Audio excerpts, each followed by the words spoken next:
Think about the home you share with the person you love most. The same walls, the same table, the same bed.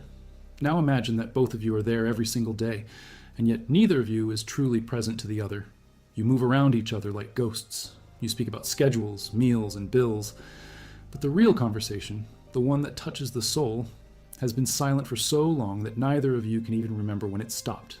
That is not distance. That is not a bad week.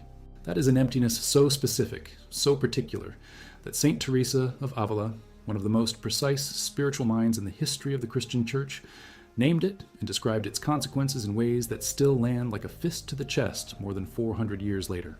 You want to know what makes this terrifying? It is not that this kind of emptiness is rare, it is that it is ordinary. It is so ordinary that most people living inside it do not know it has a name. They do not know that a woman in 16th century Spain, a woman who founded 17 convents and fought the Inquisition and was investigated by the papal nuncio in Madrid, sat down in a bear cell in Toledo without even a table and wrote a book that maps the interior of a human being with more accuracy than most modern psychology manages in 100 pages. They do not know that the very first danger she documented in that book, the first obstacle between a soul and the life it was made for, looks exactly like a marriage where two people have stopped truly meeting each other. Teresa was born on the 28th of March, 1515, in Avila, Spain, a walled city in the region of Castile, whose 11th century stone ramparts still stand completely intact today. She was not a quiet woman. She was not a simple nun who said rosaries in a corner. By the time she died on the 4th of October, 1582, she had founded 17 convents across Spain, traveled thousands of miles by mule-drawn cart through mud and heat and freezing mountain passes, fought the Inquisition, been denounced, been investigated, and survived. She wrote 4 major books, hundreds of letters, and a body of spiritual doctrine so precise that in 1970 she became only the 3rd woman in the history of the Catholic Church to be declared a doctor of the Church.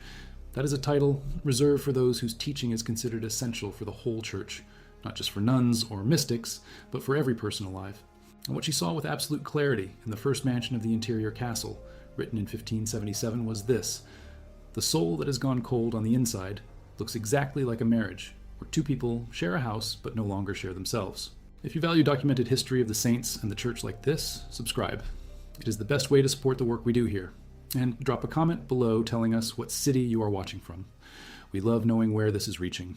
This script draws from 2 primary sources: the collected works of Saint Teresa of Avila, volumes 1 and 2, translated by Kieran Kavanagh and Otilio Rodriguez, published by ICS Publications in Washington, D.C., which are considered the definitive modern English scholarly translation, approved by the Carmelite Order and referenced by every major Teresa scholar alive today, and the historical and biographical analysis by Carlos Aire, professor at Yale University, in his book The Life of St. Teresa of Avila, published by Princeton University Press in 2016, which remains the most rigorous academic examination of Teresa's writings and context currently in print. Now back to the story. If you're still watching, that matters. Subscribe if this is the kind of content you want more of, and comment from your city. We read everyone. Now back to Teresa. Teresa understood marriage from the inside of a house that carried a concealed wound. Her father, Alonso Sanchez de Cepeda, was a man who carried a secret that shaped the entire household. He was of Jewish converso descent, meaning his family had converted from Judaism to Christianity under pressure. And in 16th century Spain, that was a stain that could destroy a family's social standing if exposed.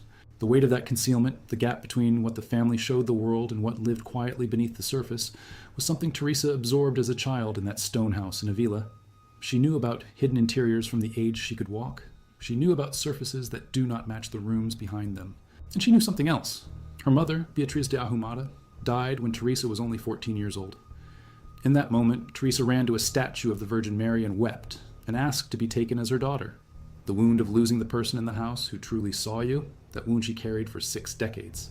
She knew what a home feels like when the one presence that made it alive has gone. The walls look the same, the rooms are the same, but the temperature has changed in a way that no one can quite name. She entered the Carmelite convent of the Incarnation in Avila in 1535 at the age of 20, against her father's wishes. She did not go in because she was especially holy. She went in, she admitted later with almost painful honesty in the book of her life, largely out of fear of hell, not love, fear. And for nearly 20 years inside that convent, she lived what she later described as one of the most dangerous conditions a soul can occupy: the practice of prayer without real presence. She would kneel, she would say the words, she would go through the motions, but her heart was somewhere else, distracted by friendships that flattered her.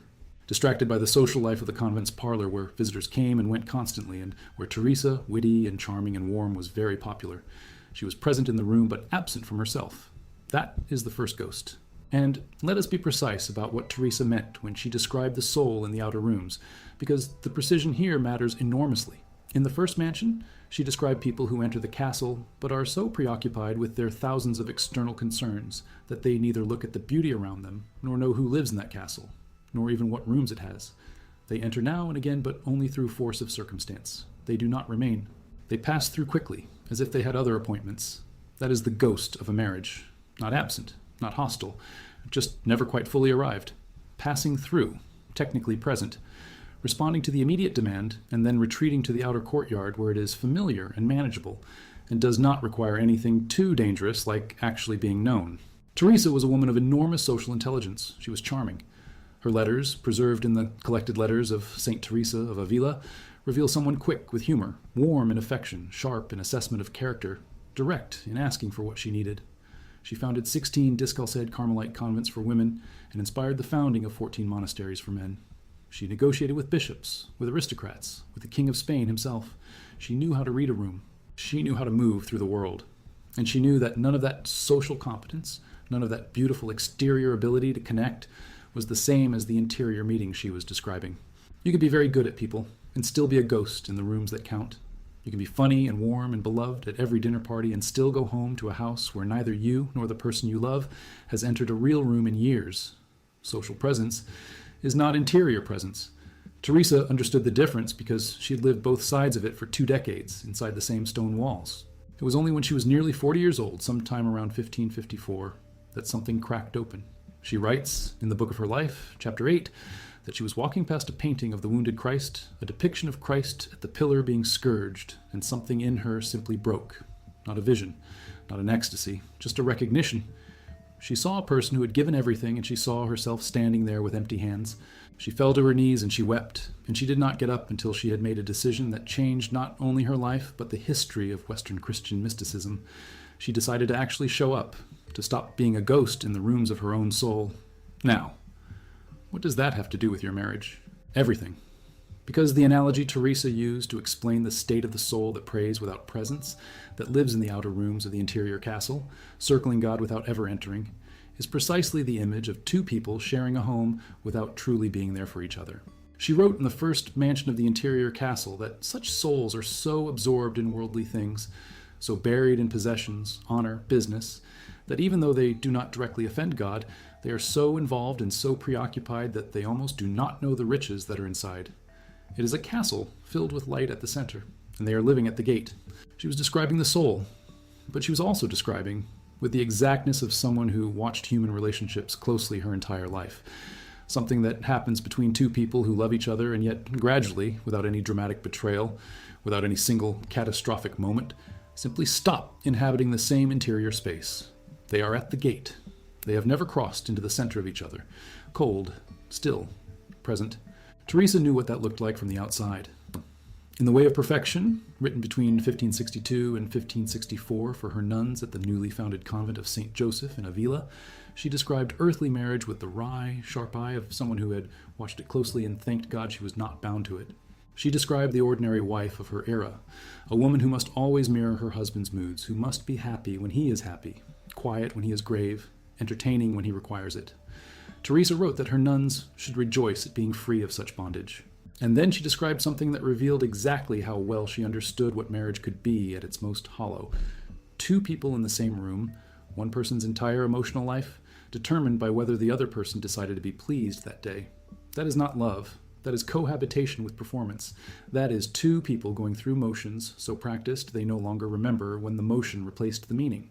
And this is where Teresa becomes not just relevant but devastating in her precision. Because she did not describe this hollowness as a sin. She did not call it evil. She called it a kind of spiritual sleep. A very dangerous kind. Dangerous not because it looks like a disaster, but because it looks completely normal. It looks like a Tuesday. It looks like dinner at 6 and the news at 7, and the same light being turned off at the same time every night by the same hands that have done it for 15 years. In the first mansion of the interior castle, she described souls in this state as so caught up in the things around them, so attached to their lizards and vermin, as she colorfully put it, meaning their petty preoccupations and anxieties and distractions, that they can live their whole lives inside a castle of extraordinary beauty and never once see it. The light is there, the center is there, the other person is there, and yet neither of them enters. Teresa was born into a city whose walls are 40 meters tall in places, stone, solid, impenetrable from the outside, and she understood that the most suffocating walls are not made of stone. They are made of silence about things that matter. They are made of the habit of never going past the first room. They are made of the agreement, never spoken, that the surface is enough. By the time she was writing the interior castle in 1577, Teresa was 62 years old in poor health, forced to write in a cell without a table, often working while she was ill, holding the pen while she struggled with the migraines and heart pain and various other ailments that had marked her body since her 20s. She wrote the entire interior castle in less than 2 years. Her confessor and close collaborator, Padre Geronimo Gracian, whom she had known since 1575 and who would become one of her most trusted companions in the Reform, had urged her to write it after an earlier manuscript of her life was confiscated by the Inquisition. She could not distribute that book, so she wrote another one, and in it she put everything she knew about the human interior, about the rooms we inhabit and the rooms we avoid. The image she chose was a castle of a single diamond or very clear crystal, containing many rooms. Just as in heaven there are many mansions, 7 sets of mansions, 7 levels of interior depth, and the progression through them is not about intelligence or virtue or even effort in the way most people think of effort. It is about one thing, presence, willingness to actually be there, willingness to stop circling the outside and go in, willingness, above everything else, to stop pretending you're already inside when you're still at the gate. She placed God at the center, but the architecture she described is recognizable in any relationship where two people genuinely try to inhabit the same space, because what Teresa was teaching in the interior castle, underneath all the mystical language, was something extraordinarily practical about how closeness works. You cannot force it from the outside. You can be in the same room every day for 30 years and never arrive. Arrival requires something specific, the willingness to stop managing the surface and actually be present to what is underneath it. Think about the first mansion. Teresa says it has many rooms, but she says the person in the first mansion rarely gets into the interior ones because the reptiles and snakes and unpleasant creatures that accompany life at the gate are so noisy, so numerous, so insistent that you cannot hear what is inside. She means the anxieties and preoccupations and small habitual behaviors that fill a life lived on the surface. In a marriage, you know what those are. You know them by name. The phone that comes out at dinner, the argument that loops and never resolves because neither person has said what it is actually about. The way one person retreats into work and the other into silence, and both of them call it coping. The small resentment that was never addressed because the moment passed and then came back and passed again, and now it is not even resentment anymore, it is just part of the furniture. Those are the reptiles. Teresa is not being poetic. She's being diagnostic. And here is where Teresa's teaching goes somewhere most people do not expect.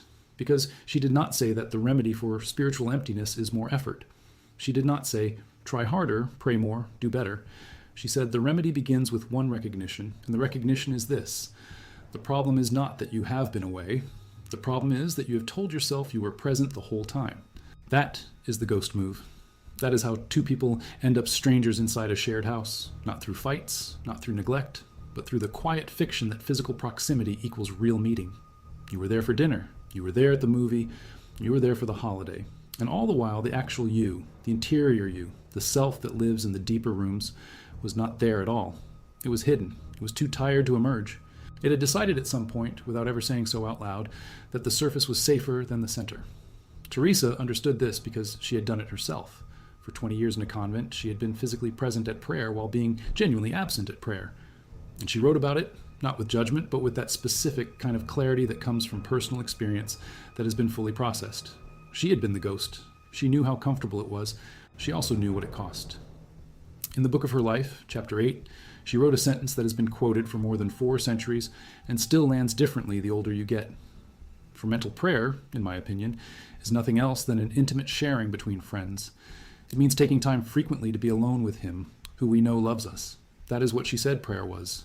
An intimate sharing between friends, not performance, not obligation, not the going through of motions in the presence of someone who is technically there.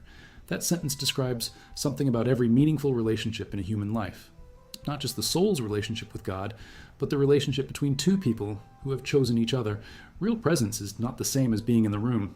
Real presence is the willingness to be known, to be actually seen, to stay in the conversation even when it is uncomfortable, even when it requires admitting something that feels like weakness, even when the surface would be so much easier. And what Teresa saw in her visions, in those extraordinary experiences that she documented with almost clinical precision in the life in the interior castle, was that when the soul finally crosses from the outer rooms into the interior ones, the experience is not triumphant. It is not a flood of joy. It is something quieter and more destabilizing, the recognition of how much time was spent circling, how many years at the gate, how much had been there all along, waiting. Here's the part that specifically tears at you if you are paying attention. In the second mansion, Teresa describes the person who has begun to hear something calling from inside. They have heard that there is more. They have caught a sound from the deeper rooms. Maybe it was something someone said. Maybe it was a moment of unexpected honesty. Maybe it was a long car ride in silence that became a genuine conversation for the first time in years, and something opened that both people saw and then, frightened by it, quickly closed again. Teresa calls that moment a gift and a danger simultaneously, because now you know the room exists, and you can choose to go toward it, or you can retreat back to the first mansion and increase the noise to drown out what you heard. That is the choice that most couples face not once, but dozens of times. Every moment of genuine vulnerability offered and either met or deflected is a second mansion moment. Both of you are standing in the corridor. One person pushed a door open. The other person could walk through it or could say something that closes it without technically being a refusal. That is not unusual. That is what most long relationships look like most of the time. And Teresa would say, the ones who choose the corridor again and again, those are the ones who eventually arrive somewhere real. She knew the third, fourth, fifth, sixth mansions required enormous things. Purifications, trials, the dark night of the soul that her contemporary and collaborator, St. John of the Cross, would later document with equal precision in his own writing. These are not easy rooms. They cost something specific. In the fifth mansion alone, the soul experiences a kind of death of self that Teresa compared to a silkworm entering a cocoon. The creature has to die to its former state before it can become what it was always meant to be. She was writing about mystical prayer. She was also describing what it takes for a marriage to move from functional to genuinely intimate. Something in each person has to die, not the person, the performance, the curated self that you have been presenting, because you were afraid of what would happen if you showed the one underneath. The fourth mansion is where things begin to shift. Not because the person has done everything right, but because something has changed in the quality of their receptivity. Teresa compared prayer at this stage to a water basin filled not by the person's own effort, but by a spring that flows from inside the very basin itself. You do not carry the water. You stop blocking the spring, and the water comes. The peace at this stage does not require effort to sustain. It arrives when the performing stops. In a marriage, you know the moments when this happens. They are rare in the ghost years, but they do happen. A moment of genuine laughter that is not performed for anyone. A night of real conversation that starts because one person stopped being careful and said what they actually thought, and the other person, instead of managing the response, answered honestly. A moment of closeness that is not a transaction or a habit, but simply two people actually touching each other. Those moments are the spring flowing.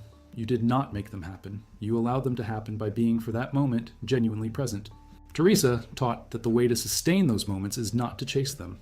Chasing the consolation, she wrote, is one of the most common mistakes in prayer. You have one experience of genuine presence, and then you spend the next 3 weeks trying to recreate it through effort and will in the exact same posture and the exact same time of day. And it does not work, because the spring flows when it flows, and the person's primary task is to learn to get out of the way of it, to stop blocking it with performance, to stop requiring it to look a certain way. The same is true in the shared house.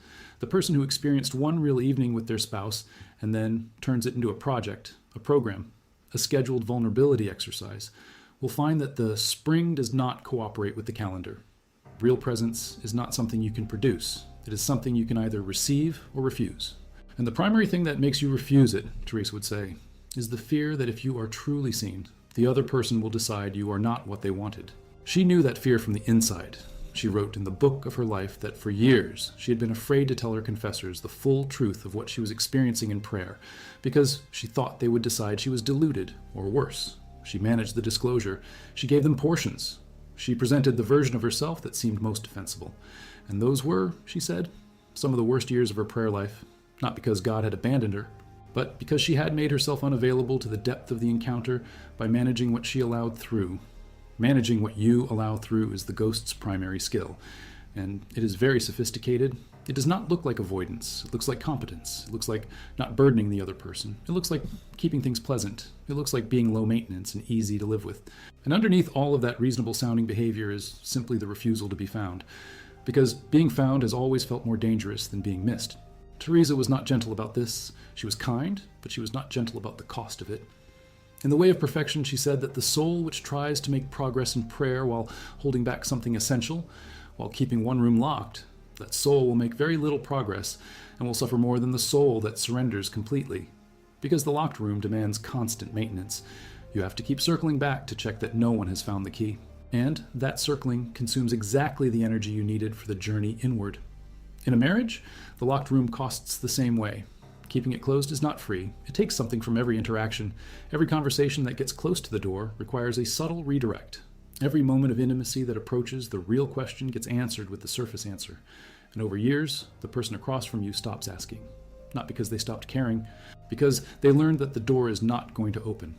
And then you are both at the gate, and you have arrived at what Teresa described so precisely. Two people in a castle of extraordinary richness, and neither of them knows it. In 1577, the same year Teresa completed the interior castle, she was being actively monitored by the Spanish Inquisition.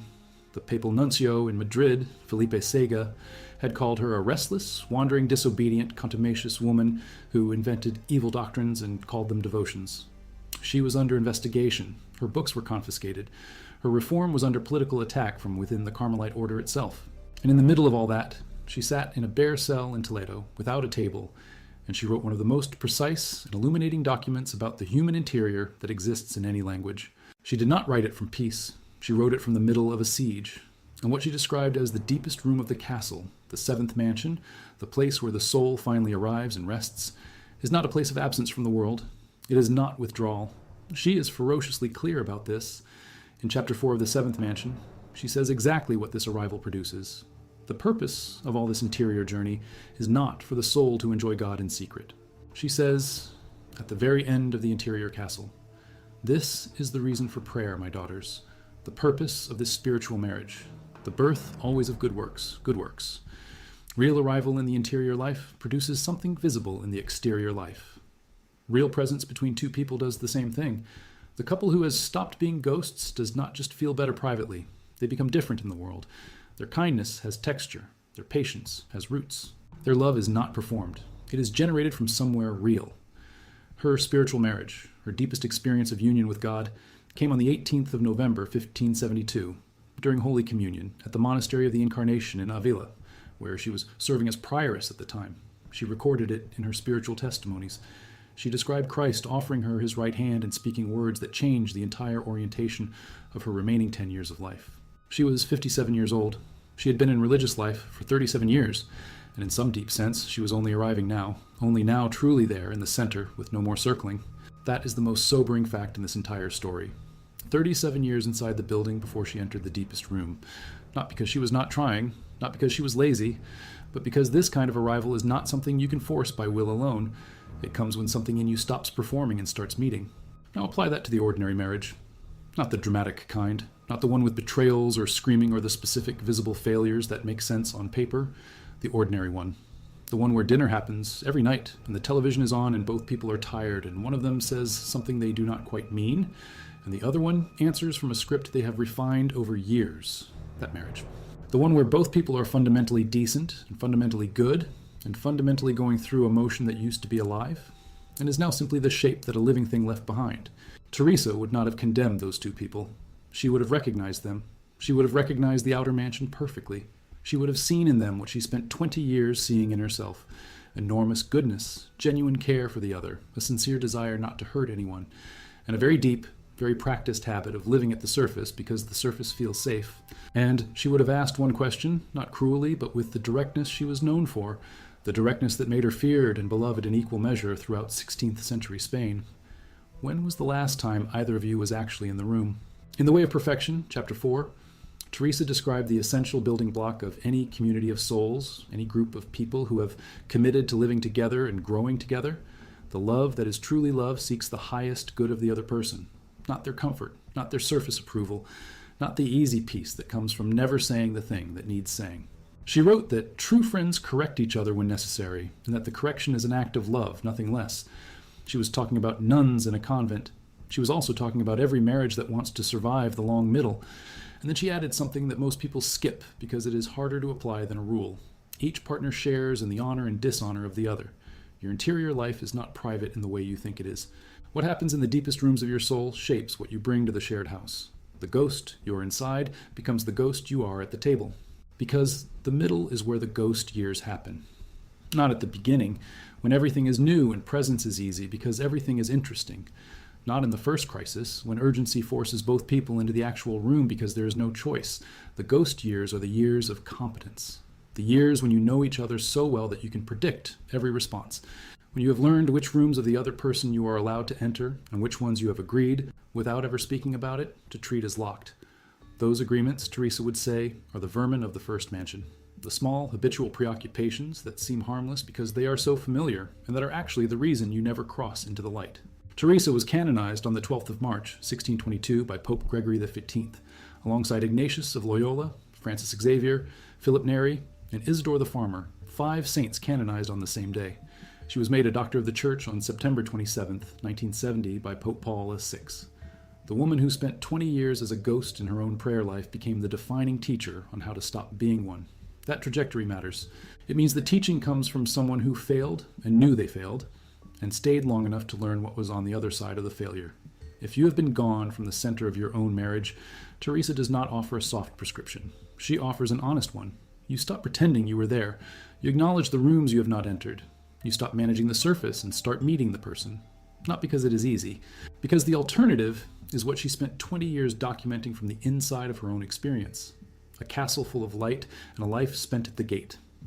And then one day you stop at a painting of someone who gave everything, and you realize your hands are empty, and the question is whether you use what is left of the time to change that.